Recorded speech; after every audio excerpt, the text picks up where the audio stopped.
You say you love the Lord, but you're only disciplining your 10-minute players and you're a glutton at the table. You've been spending years in a body that you know doesn't provide you any confidence or gives any glory to God.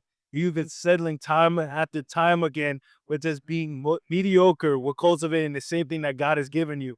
And it's 2026. So now this is the year when I was in that same exact spot, finding myself time after time again, pushing away the gym, my Bible, serving, carrying out the vision that He put in my life. I only found myself deeper into the hole of being procrastinator, only in deeper the hole of making excuses, being a master self manipulator.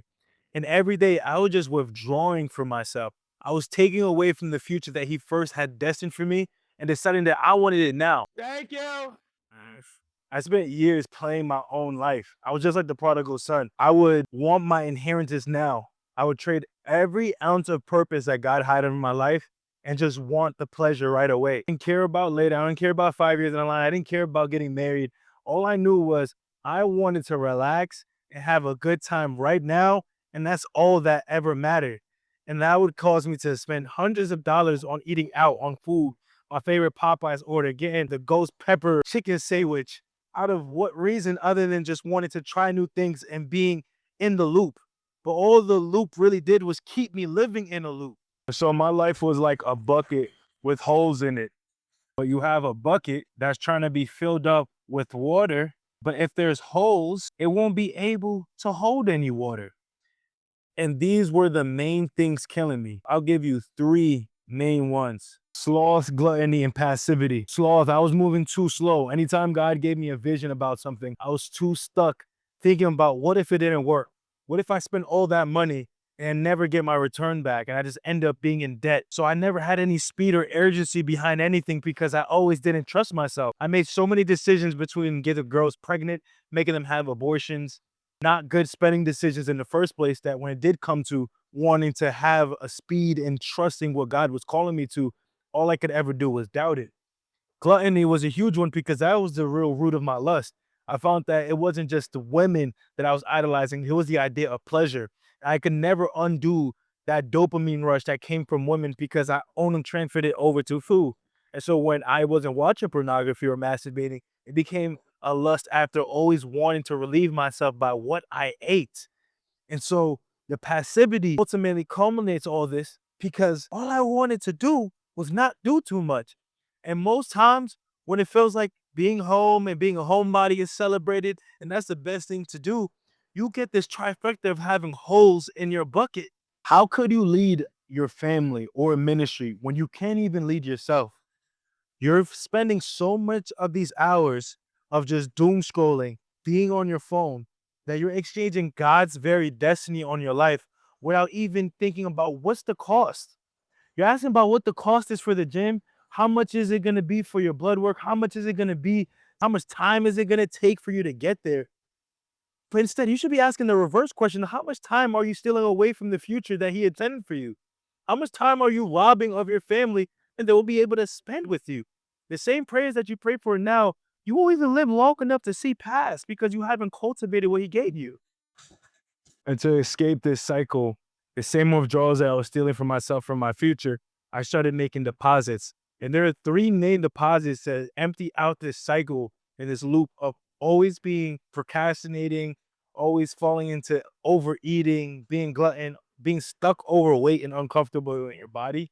And this first, a physical deposit, pour into yourself and dominate the flesh.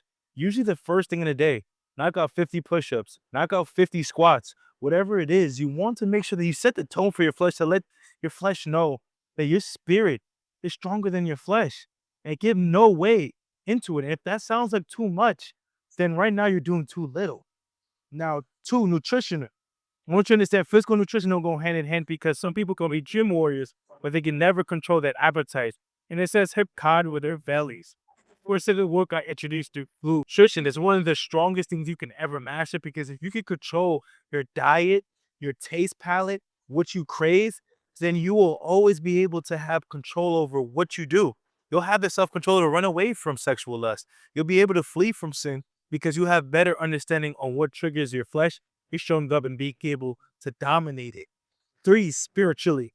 This is the most core tenet because if you don't have the mindset and belief of knowing that Jesus is Lord, and because He is Lord over all things, you're not going to be able to get through the tough days where you don't feel motivated, when you don't feel encouraged, because you remember your Father in heaven loves you, that He sent His Son down to die for you. You need daily reminders, always pouring that into yourself, because it's so easy to find yourself caught up in the web of life, feeling so distraught, feeling so unmotivated and so stuck that you never get to see the promise of His light.